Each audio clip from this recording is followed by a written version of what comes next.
C'est le moment de faire le problème du jour. Comme d'habitude, je vais te lire une première fois le problème et tu vas te faire la petite histoire dans ta tête pour savoir de quoi on parle. Il y a 5 élèves. La maîtresse donne 2 livres à chaque élève. Combien de livres donne-t-elle en tout? Essaie de raconter toi-même le problème. Donc c'est une histoire où il y a une maîtresse et des élèves, et elle donne des livres à chaque élève. On veut savoir combien elle donne de livres en tout. Je relis le problème et nous allons commencer ensemble le schéma. Il y a 5 élèves. La maîtresse donne 2 livres à chaque élève.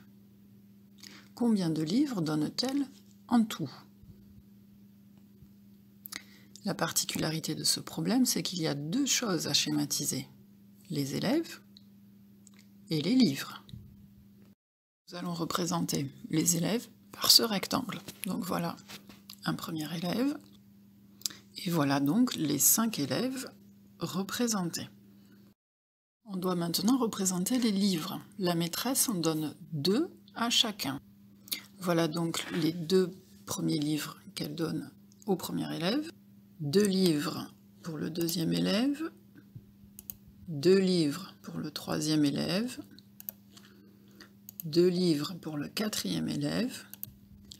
Et enfin 2 livres pour le 5e élève. Nous avons donc terminé le schéma. Donc les élèves sont représentés par les rectangles et les petits ronds représentent les livres.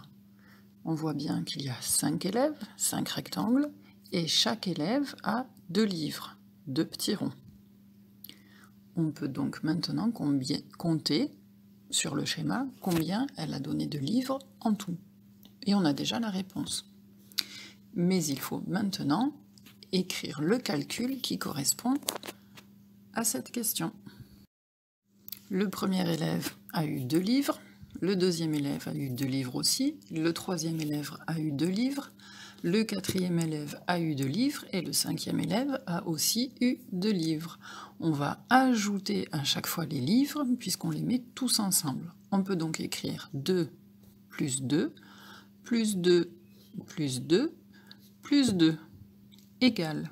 Et nous avons donc écrit le calcul. On compte avec ses doigts ou on compte les ronds dans le schéma et on trouve la réponse 10. Il nous reste à répondre à la question. La question était: combien de livres donne-t-elle en tout? On va vouloir écrire: elle donne en tout 10 livres. On regarde dans la question les mots dont on va avoir besoin pour écrire la réponse. On trouve livre, donne, elle et en tout. Donc on peut écrire la réponse en s'aidant de la question. En tout, elle donne 10 livres. Voilà, le problème est terminé. Nous avons un schéma, un calcul et une phrase réponse. À toi de jouer maintenant avec le deuxième problème qui t'est donné dans le programme d'aujourd'hui. Bon courage! Et n'oublie pas de m'envoyer une photo de la page de ton cahier ou de ton ardoise.